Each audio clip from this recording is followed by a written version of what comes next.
সাকিবিয়ান ভাইরা বোনেরা, তোমরা ভাবতেই পারছো না, এখনও আমরা কেউ পরিকল্পনাও করতে পারছি না রাজকুমার সিনেমা দেখে বেরোবার পরে আমাদের মানসিক পরিস্থিতি কোথায় যাবে, আমরা ঠিক কী অবস্থায় সিনেমা হল থেকে বের হব রাজকুমার দেখার পরে।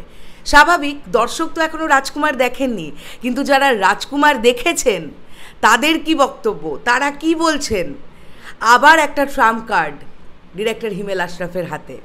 প্রিয়তমা দিয়ে তিনি বাংলাদেশের অতীতের সমস্ত রেকর্ড ব্রেক করেছিলেন, রাজকুমার নিয়ে তিনি আসছেন প্রিয়তমার রেকর্ডকেও ব্রেক করতে। তার মানে 2024 রোজার ঈদ থাকবে ইতিহাসের সাক্ষী হওয়া একটা সিনেমা, যে সিনেমার নাম হবে রাজকুমার, এবং হতে পারে সেই সিনেমাটা সব সব সব বাংলাদেশের সিনেমার রেকর্ডকে ভাঙতে আসছে। হ্যালো এভরিওয়ান, চলে এলাম আজকের প্রথম ভিডিও নিয়ে। প্রথমেই বলি সকলকে ভেরি গুড মর্নিং, আশা করছি তোমরা সবাই খুব ভালো আছো। এখন আমরা এই ভিডিওতে এই বিষয়টা নিয়েই কথা বলবো।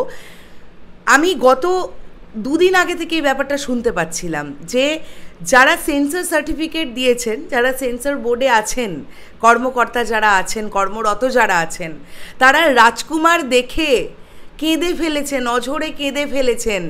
প্রিয়তমার সময় বিষয়টা এফেক্ট করেছিল, অনেকটা এফেক্টিভ হয়েছিল। রাজকুমারের বেলাতে না সেটা কোথাও না কোথাও গিয়ে আরও এক ধাপ ওপরে। তাহলে যদি প্রিয়তমা দেখে বেরোবার পরে দর্শকের ওই অবস্থা হয়ে থাকে, তাহলে রাজকুমার দেখে বেরোবার পরে দর্শক কি পেতে চলেছে? রাজকুমার সিনেমা হলে বসে দর্শকের ফিলিংস কি হতে চলেছে? প্রচণ্ড ইমোশনাল হয়ে যাবেন দর্শক লাস্ট 30 মিনিটে। এবং স্পেশালি ক্লাইম্যাক্স সিনটা যেভাবে ডিজাইন করেছেন ডিরেক্টর হিমেল আশরাফ, জাস্ট সবাইকে চোখের জল কেউ ধরে রাখতে পারবেন না, আপনারা চাইলেও চোখের জল ধরে রাখতে পারবেন না। অনেক আবেগী মানুষ হয় না, যে যারা হয়তো ফিলিংসে মানে তাদের কষ্ট হয় কিন্তু তাদের চোখ থেকে জল বেরোয় না, সেই মানুষগুলোরও চোখ থেকে জল বেরিয়ে যাবে, এতটা গ্যারেন্টি দেওয়া যাচ্ছে। সেন্সর বোর্ডের যারা কর্মকর্তারা তারা বলছেন এ এক অন্য রকমের ছবি হয়েছে। খসরু সাহেব নিজে বলেছেন, আমি গতকাল আমাদের পরম শ্রদ্ধেয় স্বপনদার ভিডিও দেখছিলাম, তো তিনি বলছিলেন যে খসরু সাহেব নিজে বলেছেন যে কি তৈরি হয়ে গেছে, এ তো একটা মারাত্মক কিছু আসছে। এই যে হল মালিকেরা 8 লাখ 10 লাখ 12 লাখ 13 লাখ দিয়ে দিয়ে রাজকুমার সিনেমাটাকে বুকিং নিচ্ছেন, তারা নিজেরাও জানেন যে তারা এর ডাবল কেন এর ট্রিপল তোলার জন্যে আসছেন, এবং সেটা প্রথম কিছু দিনের মধ্যেই তারা তুলে ফেলবেন।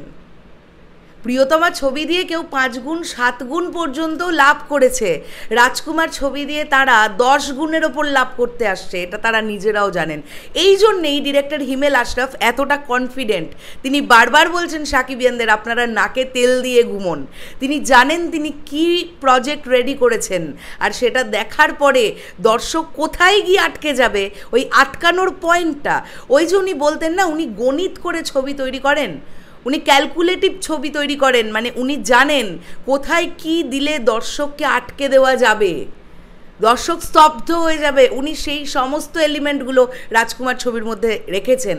গল্পটাই এতটা ইমোশনাল গল্প। হিমেল আশরাফ ভাই একটা প্রশ্ন করেছিলেন সবার কাছে, মনে আছে? বলুন তো রাজকুমার সিনেমাটার নাম রাজকুমার কেন?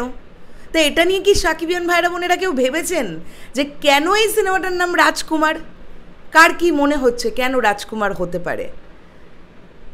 কি এর পেছনে ইতিহাস বা অতীত, গল্প কোন দিকে মোড় ঘোরাবে জানি না আমরা। আর মাত্র 4টে দিনের অপেক্ষা। শেষ করলাম ভিডিওটা। তোমাদের কি বক্তব্য পুরো বিষয়টাকে নিয়ে অবশ্যই কমেন্ট করে জানিও। দেখা হচ্ছে আবার খুব শিগগিরই নতুন কোনো ভিডিও নিয়ে। ভিডিওটা ভালো লাগলে একটা লাইক, কমেন্ট আর শেয়ার করে দিতে কিন্তু কেউ ভুলো না।